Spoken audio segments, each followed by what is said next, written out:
ചേച്ചി, ഇപ്പോൾ BJP ജില്ലാ അധ്യക്ഷന് ഇന്നലെ പോലീസ് ഒരു ആക്രമണം പോലീസിന്റെ ഭാഗത്തുണ്ടായിരുന്നു. തലക്ക് അടിച്ചൊരു സംഭവമായിരുന്നു. ഇപ്പോൾ അതിൻ്റെ ഒരു പ്രതിഷേധം ഇവിടെ കഴിഞ്ഞു. ഇപ്പോൾ വരാനിരിക്കുന്ന സമയത്ത് CPM ഭാഗത്തുനിന്ന് ഇതുപോലെ പ്രതിഷേധങ്ങളും അല്ലെങ്കിൽ കള്ളവോട്ടിന്റെ വിഷയങ്ങൾ പറഞ്ഞ് നിരന്തരമായിട്ട് കുറച്ച് കാര്യങ്ങൾ പറഞ്ഞ് മുന്നോട്ട് വന്നു കഴിഞ്ഞാൽ ജനങ്ങളുടെ ഇടയിൽ ഒരു തെറ്റിദ്ധാരണ പരത്തുന്ന ഒരു സംഭവങ്ങളൊക്കെ ഉണ്ടാകാൻ സാധ്യതയില്ലേ? ഇവരുടെ ഈ പ്രചരണം ജയിച്ച സുരേഷ് ഗോപി ജയിച്ച അന്ന് തൊട്ട് തുടങ്ങിയതാണ് സുനിൽകുമാറും അവരുടെ പാർട്ടിക്കുമുള്ള ഒരു കരച്ചില്. ഇത്തവണത്തെ ഇലക്ഷൻ എന്ന് പറഞ്ഞാൽ സ്ത്രീകളാണ് രംഗത്തേക്ക് ഇറങ്ങിയിട്ടുണ്ടായിരുന്നത് പ്രവർത്തനത്തിന് വേണ്ടിയിട്ട്. സ്ത്രീകളാണ് അറിഞ്ഞ് ഇത്തവണ സുരേഷ് ഗോപിക്ക് വോട്ട് ചെയ്തത്. അതുകൊണ്ട് തന്നെ വോട്ട് ചെയ്ത ജനവിഭാഗങ്ങൾക്ക് നന്നായി അറിയാം ഇവര് നടത്തുന്നത് കുപ്രചരണമാണെന്നുള്ളതും അത് ചീറ്റിപ്പോവുമെന്നുള്ളതും ജനങ്ങൾക്ക് നന്നായി അറിയാം. പിന്നെ വോട്ടർ പട്ടികയിൽ വോട്ട് ചേർക്കുന്നത് സർക്കാർ ഉദ്യോഗസ്ഥന്മാരുടെ ഇതോടുകൂടിയാണ് നമ്മൾ വോട്ടർ പട്ടികയിൽ പേര് ചേർക്കണേ. ഞങ്ങളൊക്കെ ഇന്നലെ വരെ വോട്ടർ പട്ടികയിലെ പേര് ചേർത്തുകൊണ്ടിരിക്കുക തന്നെയായിരുന്നു. കാരണം ഇനിയും ഞങ്ങൾക്ക് ജയിക്കണം. അപ്പോൾ ആ പണി ഞങ്ങൾ നല്ല ആത്മാർത്ഥതയോടുകൂടി ഞങ്ങൾ ചെയ്തുകൊണ്ടിരിക്കുകയാണ്. അന്നും ഞങ്ങൾ അത് ചെയ്തു, ഇന്നും ചെയ്തുകൊണ്ടിരിക്കുന്നു, ഇനിയും അത് ചെയ്യും, ഇനിയും ഞങ്ങൾ ജയിച്ചുകൊണ്ടിരിക്കും. അതിൽ യാതൊരു സംശയമില്ല. ഇവർക്ക് കരഞ്ഞുകൊണ്ടിരിക്കാം. പോലീസിന്റെ ഭാഗത്തുനിന്ന് ആക്രമണം ഉണ്ടായതിനെ നിങ്ങൾ എങ്ങനെയാണ് കാണുന്നത്? പോലീസിന്റെ നേരെയുള്ള ആക്രമണങ്ങളിൽ നിന്ന് ഞങ്ങൾക്ക് യാതൊരു വക ഭയവുമില്ല. അതായത് നിയമപരമായിട്ടാണ് പോലീസ് ഞങ്ങളോട് പെരുമാറുന്നതെങ്കിൽ ഞങ്ങൾ അതേ റെസ്പെക്റ്റോടുകൂടി തിരിച്ചും പെരുമാറും. അതല്ലാണ്ട് ഞങ്ങളുടെ നേതാവിനെ ബാക്കിൽ നിന്നുകൊണ്ട് ഒരൊറ്റടിക്ക് ലാത്തി പൊട്ടിപ്പോകുന്ന തരത്തില് അടിച്ച പോലീസ് ഉദ്യോഗസ്ഥൻ അദ്ദേഹത്തിന് പോലീസ് ഉദ്യോഗസ്ഥൻ എന്ന് പറയാൻ ഞങ്ങൾ ജനാധിപത്യത്തിൽ വിശ്വസിക്കുന്ന പ്രവർത്തകർക്ക് നാണമുണ്ടെന്നാണ് എനിക്ക് ഈ അവസരത്തിൽ പറയാനുള്ളത്. വരാനിരിക്കുന്ന തെരഞ്ഞെടുപ്പിൽ BJP ഒരു പ്രവർത്തന പദ്ധതികൾ അത് ഇനി പാർലമെന്റ് ഇലക്ഷനിൽ സക്സസ് ആയതുപോലെ സക്സസ് ആവാനുള്ള സാധ്യതയുണ്ടോ ഇങ്ങനെയുള്ള സാഹചര്യങ്ങൾ വരുമ്പോൾ? ഈ സാഹചര്യം നമ്മളുടെ പ്രവർത്തകർക്ക് നല്ലൊരു എന്താ പറയാ ഗുണമാണ് ഉണ്ടായിരിക്കണം. കാരണം നുണപ്രചരണം നടത്തിയത് കൊണ്ട് തന്നെയാണ് സുരേഷ് ഗോപി ഇവിടെ ജയിച്ചത്. ഇവരുടെ നുണകളെല്ലാം നുണയാണെന്ന് ജനാധിപത്യ വിശ്വാസികളായ ജനങ്ങളും മനസ്സിലാക്കി. അതാണ് അദ്ദേഹത്തിന് കിട്ടിയ വോട്ട്. ഇന്നും അദ്ദേഹം ജനങ്ങൾക്ക് വേണ്ടി പ്രവർത്തിക്കുന്ന ഒരു മനുഷ്യനായിട്ട് നടന്നുകൊണ്ടിരിക്കുകയാണ്. ആ മനുഷ്യനെ ഇതേപോലെ കുത്തുന്നത് ജനം മനസ്സിലാക്കുന്നുണ്ട്. അതുകൊണ്ട് തന്നെ BJPയുടെ കാര്യത്തിൽ ഇനിയുള്ള പ്രവർത്തനം നല്ല രീതിയിൽ ഞങ്ങൾ കാഴ്ചവെക്കുകയും ചെയ്യും. ജയം ഞങ്ങൾ ഉറപ്പുവരുത്തുകയും ചെയ്യും. അടുത്ത ഇലക്ഷനും ഞങ്ങൾ തൃശ്ശൂര് ഒരു MP ഉണ്ടാക്കുന്ന കാര്യത്തിൽ ഞങ്ങൾക്ക് യാതൊരു സംശയമില്ല. ചേച്ചി, ഇപ്പോൾ CPM നിരന്തരമായിട്ട് ഇത് ചെയ്യുന്നൊരു സംഭവം കാണുമ്പോൾ വരാനിരിക്കുന്ന ത്രിതല പഞ്ചായത്ത് ഇലക്ഷനിൽ അവർക്കൊരു തിരിച്ചടി ഉണ്ടാകുന്നൊരു പ്രതീക്ഷ അല്ലെങ്കിൽ അങ്ങനെ ഒരു സാഹചര്യം ഉണ്ടാകാനുള്ള സാധ്യത ഉണ്ടെന്നുള്ളൊരു ഭയം തന്നെയാണെന്ന് നമുക്ക് വിശ്വസിക്കാം. പക്ഷെ അത് കോർപ്പറേഷൻ അടക്കമുള്ള ഭാഗങ്ങളിൽ അത് BJPക്ക് അനുകൂലമായുള്ള സാധ്യത ഉണ്ടോ ഈ സാഹചര്യത്തില്? കാരണം വെച്ചിട്ടുണ്ടെങ്കിൽ ഇപ്പൊ കോർപ്പറേഷന്റെ ഭരണം തന്നെ നമുക്ക് എടുത്തു നോക്കാം. റോഡിന്റെ അവസ്ഥ വളരെ ശോചനീയം.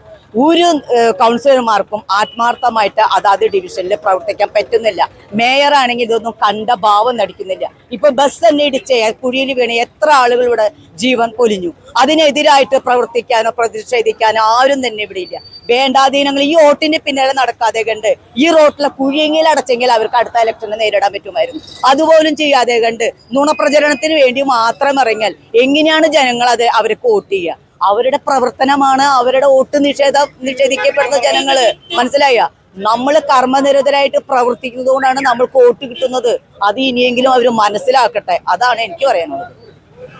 പുഴയിലേക്ക് എത്തുന്നതിനിടയിലാണ് ഇന്നലെ രാത്രി പറഞ്ഞത് തൃശ്ശൂരിലേക്ക് വരണം.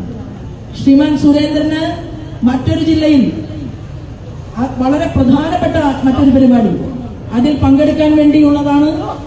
അദ്ദേഹത്തെയും ഈ വിവരമറിഞ്ഞ് തൃശ്ശൂരിലേക്ക് പോകണം എന്ന് ഭാരതീയ ജനതാ പാർട്ടിയുടെ സംസ്ഥാന ഘടകം തീരുമാനമെടുത്തിട്ടുണ്ടെങ്കിൽ അതിന്റെ കാര്യകാരണങ്ങൾ എന്താണെന്ന് നട്ടലില്ലാത്ത മാർക്സിസ്റ്റ് പാർട്ടിയുടെ സംസ്ഥാന സെക്രട്ടറി ഗോവിന്ദൻ മാഷ്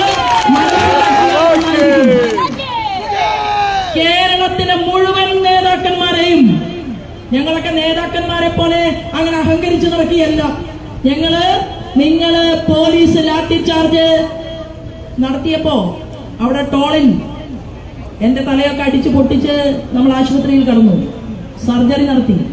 അന്ന് ഈ നിൽക്കുന്ന ഗോപുവേട്ടന്റെ പുറം അടിച്ചു പൊളിച്ചു, ഞങ്ങൾ സഹിച്ചു. എന്നാൽ ഞങ്ങളോടൊപ്പം ഉണ്ടായിരുന്ന മണലൂർ മണ്ഡലത്തിലെ അന്നത്തെ സുധീഷ് മേനോത്ത് പറമ്പിലിനെ അടിച്ച് നെറ്റി പൊട്ടിച്ച് ആ ചോര താഴേക്ക് ഒഴുകിയപ്പോഴാണ് ഞാനും ഗോപുവേട്ടനുമൊക്കെ എന്താണെന്ന് ഇവിടുത്തെ അന്നത്തെ പോലീസ് അധികാരികൾ ഞങ്ങൾ അവിടെ വിട്ടു പോയില്ല. ഞങ്ങൾ മുദ്രാവാക്യം വിളിച്ച് ഈ പോലീസിന്റെ അടുത്തേക്ക് ചെല്ലുകയായിരുന്നു. നിങ്ങൾ ഈ വെള്ളം ചീറ്റിച്ച് ഇങ്ങനെയുള്ള നിങ്ങളുടെ ഈ കലാപരിപാടികളൊക്കെ നടക്കട്ടെ എന്ന് കരുതി തന്നെയാണ് ഞങ്ങളൊക്കെ നിൽക്കുന്നത്. ഞങ്ങൾക്കറിയാം എന്താണ് പോലീസ് എന്ന്. ഈ കാവൽ നിൽക്കുന്ന പോലീസ് അധികാരികളിൽ 60% പോലീസും നരേന്ദ്രമോദിയുടെ പോലീസുകാരാണ്. BJP അനുഭാവികളാണ്. വീട്ടിൽ നിന്ന് ഇറങ്ങുമ്പോൾ ഫോൺ വന്നു. എന്താണെന്നറിയോ? പനിയുണ്ടെങ്കിൽ, ചെവിക്ക് കേടുണ്ടെങ്കിൽ മുന്നിലേക്ക് വരണ്ട, ഇവിടെ BJPയെ കൈകാര്യം ചെയ്യാൻ തീരുമാനിച്ചിട്ടുണ്ട് എന്ന് വിളിച്ചു പറയാൻ നല്ല 1.5 മോദി ഫാൻ പോലീസുകാരിവിടെ ഉണ്ടെങ്കിൽ ഞാൻ പറയാൻ ആഗ്രഹിക്കുന്നു, ഞങ്ങൾക്കുമുണ്ട് കേരളത്തിൽ പോലീസ്. ആ പോലീസ് BJPയുടെ പണിയെടുക്കുന്ന പോലീസല്ല. ആ പോലീസ് കോൺഗ്രസുകാരനും മാർക്സിസ്റ്റുകാരനും BJPക്കാരനും ഒരുപോലെ ന്യായം കൊടുക്കുന്ന നട്ടലങ്ങോട്ട് നിവൃത്തിയങ്ങ് നിൽക്കും ആണുങ്ങളെ പോലെ. അരിവാട് പോലെ പിണറായി വിജയനെ കാണുമ്പോ നട്ടല് വളച്ച് കാവാത്ത് മറന്ന് കമന്ന് കിടക്കുന്ന പോലീസുകാരുമുണ്ട് ഇവിടെ തൃശൂർ ജില്ലയിൽ. അങ്ങനെയുള്ള പോലീസ് അധികാരി കേൾക്കാൻ പറയുകയാണ്, നിങ്ങളെ കൊണ്ട് ഞങ്ങൾ പലർക്കും സെല്യൂട്ട് അടിപ്പിക്കും. ഒരു തർക്കവുമില്ല. സുരേഷ് ഗോപിക്ക് മാത്രമല്ല, വേണ്ടിവരും. കാരണം കേരളം മാറുകയാണ്, ജില്ലകൾ മാറുകയാണ്. ഇവിടെ ഇപ്പോ രമേശ് ചെന്നിത്തലയുടെ ഭാര്യയ്ക്കും രമേശ് ചെന്നിത്തലയ്ക്ക് 2 സ്ഥലത്ത് വോട്ടുണ്ടല്ലോ. എന്റെ മൊബൈൽ നനഞ്ഞതുകൊണ്ട്, ഈ ജലപ്രയോഗം നടത്തിയപ്പോ മൊബൈൽ നനഞ്ഞതുകൊണ്ട് ആ കണക്കിപ്പ് എനിക്കിവിടെ ഏത് ബൂത്ത് ചെന്നിത്തലയും ഹരിപ്പാടും രമേശ് ചെന്നിത്തലയ്ക്ക് വോട്ടുണ്ടല്ലോ. രമേശ് ചെന്നിത്തല 2 സ്ഥലത്ത് വോട്ട് ചെയ്തുവെന്ന് ആലപ്പുഴയിലെ പാർലമെന്റ് സ്ഥാനാർത്ഥിയായിട്ടുള്ള ഞാൻ ആരോപിച്ചോ? ഇല്ലല്ലോ. 2 സ്ഥലത്ത് വോട്ടുണ്ടെങ്കിൽ അത് നീക്കം ചെയ്യേണ്ട ഉത്തരവാദിത്വവും ബാധ്യതയും സ്റ്റേറ്റിന്റെ തെരഞ്ഞെടുപ്പ് ഇലക്ഷനെ നിയന്ത്രിക്കുന്ന തലപ്പത്തിരിക്കുന്ന ആൾക്കാണ് ആണല്ലോ. VD സതീശന് 1 ബൂത്തിലെ വോട്ടുള്ളൂ.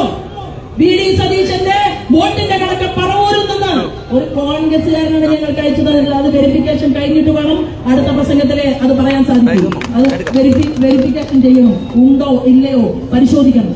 ഞങ്ങൾ ചോദിക്കുന്നത്, നേരത്തെ പറഞ്ഞു കാശ്മീരിൽ മത്സരിക്കാൻ പറഞ്ഞാൽ 370 നമുക്ക് എടുത്തു കളഞ്ഞു. കാശ്മീരിലാണ് അടുത്തത് സുരേഷ് ഗോപി മത്സരിക്കേണ്ടത് എന്ന് മോദിജി പറഞ്ഞാൽ പുറപ്പെടും പെട്ടിയും പിടിച്ച് ശ്രീമാൻ സുരേഷ് ഗോപി.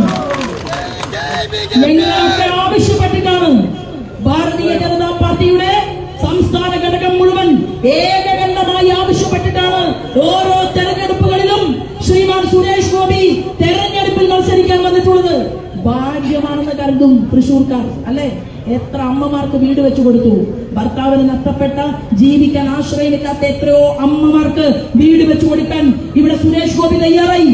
മന്ത്രിയായിട്ടല്ല, ജയിപ്പിച്ചിട്ടല്ല, 2 തവണ തോറ്റിട്ടും ഈ തൃശൂർ ജില്ലയിൽ നിന്ന് പ്രവർത്തിച്ച് അതികഠിനമായി പണിയെടുത്ത് സ്വന്തം പൈസ പോക്കറ്റിൽ നിന്നെടുത്ത് ആളുകളെ സംരക്ഷിക്കാൻ ശ്രമിച്ച നമ്മുടെ എല്ലാവരെയും പ്രിയപ്പെട്ട സഹോദരനായിട്ടുള്ള ആ സുരേഷ് ഗോപിയെ നിങ്ങൾ എന്താ ഉദ്ദേശിച്ചത്?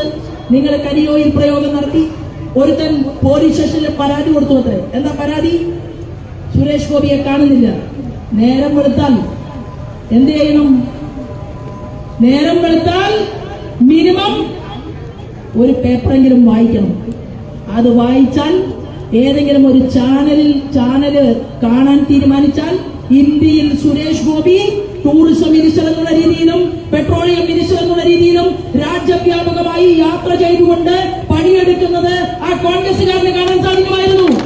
പക്ഷേ അവർ സുരേഷ് ഗോപിയെ കാണാനില്ല എന്ന് പറഞ്ഞുകൊണ്ട് പോലീസ് സ്റ്റേഷനിൽ പരാതി കൊടുത്തു.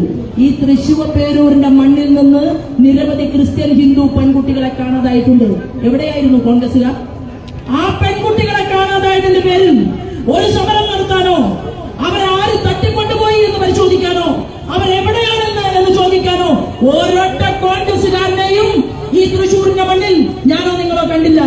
ഇപ്പോ പ്രിയങ്ക ഗാന്ധി 2 തവണ ജയിപ്പിച്ചതല്ലേ കേരളത്തിലെ ജനങ്ങൾ? ആദ്യം രാഹുലിനെ ജയിപ്പിച്ചു, പിന്നെ പ്രിയങ്ക ഗാന്ധിയെ ജയിപ്പിച്ചു. 2 ആളെയും ജയിപ്പിച്ചിട്ട് അവിടുത്തെ പാവപ്പെട്ട മനുഷ്യർക്ക് 1 കിലോ ഉപ്പിന്റെ ഉപകാരം ഇപ്പോഴത്തെ പ്രിയങ്ക എന്ന് പറയുന്ന കോൺഗ്രസിന്റെ നേതാവിനെ കൊണ്ടുണ്ടോ? അതല്ലേ ചോദിക്കേണ്ടത്.